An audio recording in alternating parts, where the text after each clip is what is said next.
Well, the flakes are coming down like rain now. They're small, hard pieces of ice and snow mixed together. It's getting kind of hard to walk, and the roads are getting slippery. I'm seeing a lot less traffic on the avenue, and what I do see, cars are moving a lot slower than they were 15 minutes ago. And here's just a look down the street.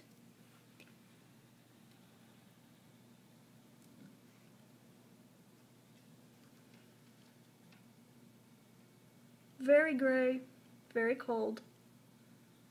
But you know what's good on a day like today? Tea. And that's what I have for you. I have a Harney & Son tea haul. Some of these I've purchased before, and you'll remember from my first Harney & Sons haul. And some of these will be brand new. What I have for you today are Russian Country, Winter White Earl Grey, Blood Orange Fruit Tea, Golden Monkey,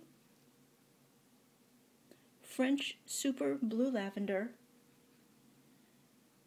CTC Assam. This bunch is from my first tea haul, but I'll talk a little bit about it today. The second bunch is Cranberry Autumn Blend, Java Golden Black, Uva Highlands, or possibly UVA Highlands, Temi Sikkim, Organic Rooibos, Florence, Green Hot Cinnamon, Dorchester English Breakfast, Scottishborn, and Soho Blend. They also sent 3 free tea samples, and let's see, those are Decaffeinated Ceylon, Pomegranate Oolong, and Hot Cinnamon Spice. This is 4 ounces of CTC Assam. It's a tea that I purchased and is in my last haul. It's a very brisk tea. It can be almost bitter or astringent tasting, which is why a lot of people like to add milk to it. Milk sort of masks the flavor for a lot of folks, but I really like deep, rich, sort of biting, brisk flavored tea, so this is a favorite of mine. I also use it to blend with other teas, like the blood orange and the blue lavender that are going to come up in a couple of minutes. So it's a great base for blending your own teas, and also a good tea if you like just a nice, strong, deep flavored tea, with or without milk. Golden Monkey.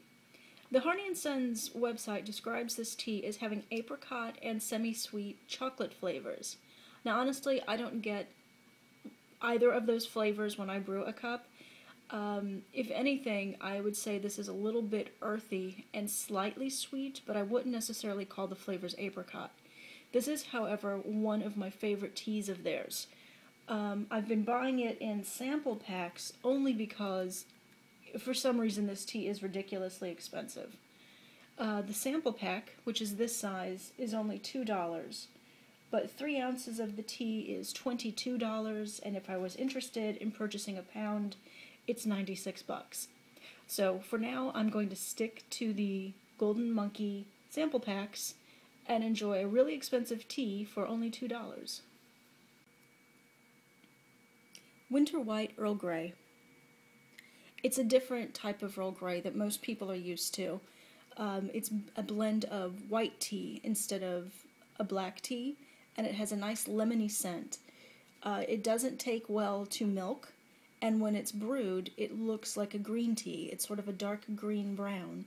It's a much lighter flavor for Earl Grey than you would expect from your traditional black, but it's a nice change of pace, and I've actually really taken to it. I like it quite a bit. I ended up buying 2 sample packs only because they were out of the 4-ounce tins. So if you'd like to try, if you like Earl Grey, but the flavor might be a bit strong for you, this is the way to go. You don't need milk, only put in sugar if it's really necessary. At least that's for me. That's a personal preference. But it's a very delicious tea, and I'm not generally a fan of lighter tasting teas, but this one does the trick. The blood orange fruit tea. This is a very unusual tea. It has an exquisite scent as soon as you open the packaging. You're hit immediately with orange and other citrus flavors. It's very sweet in the air. I like this tea iced. I like this tea hot.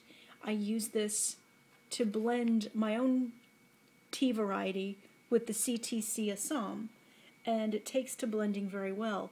What's strange about this tea is the way it looks. I almost hesitate to call it a tea since there are no real tea leaves. I don't know if you could see in here. Hold on. Here's what the tea looks like. It looks like dried fruit. It's orange in color, with some dark pieces. It almost looks like granola. Oop. That would be great. Throw it all over the floor. It's a beautiful tea. It's just not what I normally expect, but I've taken a real liking to this. As I've mentioned, it blends well. It's perfect served hot. It's perfect served cold. So this is a year-round tea for me, which is unusual, because generally I do sort of change the seasons change my tea as the seasons go. In the winter, I prefer more heavy, brisk-bodied teas, and in the summers, I like more fruit and light-flavored teas. But this one is just perfect all year. I wish you could smell this. It's filling up the room. It smells fantastic. Okay, so I just tasted some of it dry, and it's really flavorful. It's like dried orange peel. So if you're a fan of orange or blood orange, I think you should try this.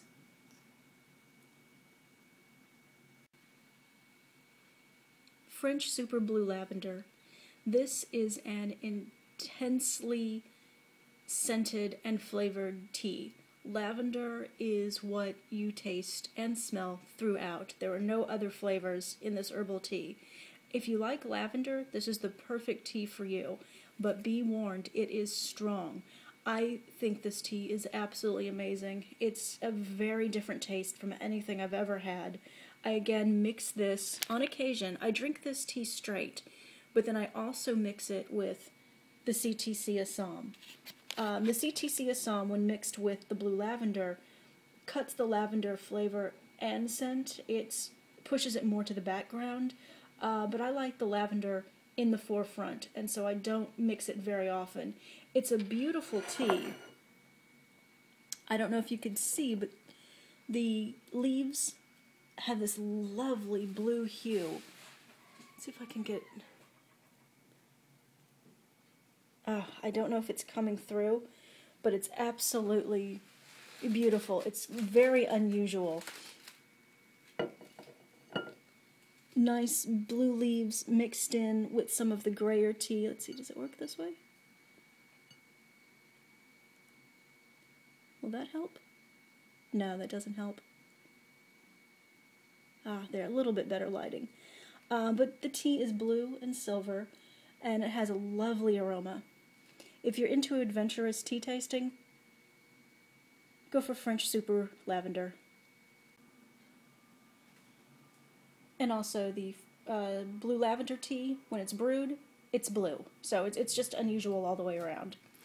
Russian Country. This is a blend of 4 teas, one of which is a Lapsang Souchong. It is a very bold tea. It's very smoky in flavor. It's not for everybody. The first time I drank it, I wasn't quite sure that I liked it, but having enjoyed the sample pack before, it's now become one of my favorites. It has a very smoky aroma as well. Cranberry Autumn Blend is a black tea blend that's slightly sweet, slightly tart. There are orange and cranberry flavors. It's a good middle afternoon tea if you take your tea at certain times of the day. Not a lot of caffeine, so you might be able to handle it in the evenings. It's okay. It's not one of my favorites, but a friend of mine does like it, and so I like to have this on hand. Soho Blend. I haven't tried this yet, but I'm looking forward to it. It's a chocolate and coconut blended tea, and it's supposed to have a very distinct coconut flavor, but a light aftertaste in terms of the chocolate. It's caffeinated, it's a black tea, and I'm just really looking forward to it. So I think in one of my next videos I'm going to brew a cup of this and let you know what I think. I bought 2 sample packs just in case I like it, because I'm thinking I will. Scottishborn. This is one of Harney & Sons' strongest black teas excuse me, that they produce. It actually contains some of the CTC Assam. It has a very deep, dark flavor. It's very woodsy, it's very bitter. According to the website, they say it's a strong tea, perhaps our strongest. When you stand up your spoon in this tea, it might just stand straight. So that was intriguing, because I love strong coffee, and if this is similar, it's a winner to me. I won't take it with milk, although on occasion I will once in a while, but I just love the strong, brisk flavors of a deep, dark black tea. Dorchester English Breakfast. This tea is supplied to the Dorchester Hotel. As far as taste, I'm not sure. It's not very well written out on the website, so I don't really know what to say about it yet, other than I have had English breakfast teas before, and they're usually, in my opinion, sort of strong, and again, I'm a huge fan of strong black teas, so I'm looking forward to this. I may do a tea review for you if you're interested. Let me know in the comments. But yeah, Dorchester English Breakfast. Green Hot Cinnamon. I'm not a fan of green teas, but I thought I'd take a chance with this blend. I do like cinnamon sometimes in tea, so I'll let you know what I think. Florence is a China black tea with flavors of chocolate and hazelnut. It sounds like coffee, so I'm a huge coffee fan. I'm looking forward to tasting this. Again, if you'd like to see it reviewed, let me know. Chocolate and hazelnut. Organic Rooibos. This is a very earthy, deep flavored tea. It tastes caffeinated in my opinion, but it isn't. It's a decaf tea. It's one of my absolute favorite teas that isn't caffeinated.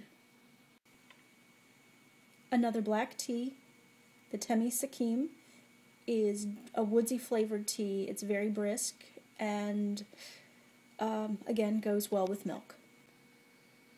Bao Highlands. This is a Ceylon Pico tea with supposedly has wintergreen flavors. Now, I'm not sure what to expect, but according to their website, this goes well with milk and sugar and is extremely brisk. The wintergreen is used in part of the plant's self-defense system, so I'm not sure what I'm getting myself into with this one. And last but not least, Java Golden Black. It's a simple Javanese black tea. That's about all I can say. This is my tea haul. Thank you for watching. I hope you enjoyed. If you have any questions or you'd like to see any of the teas reviewed individually, please let me know in the comments. Thanks.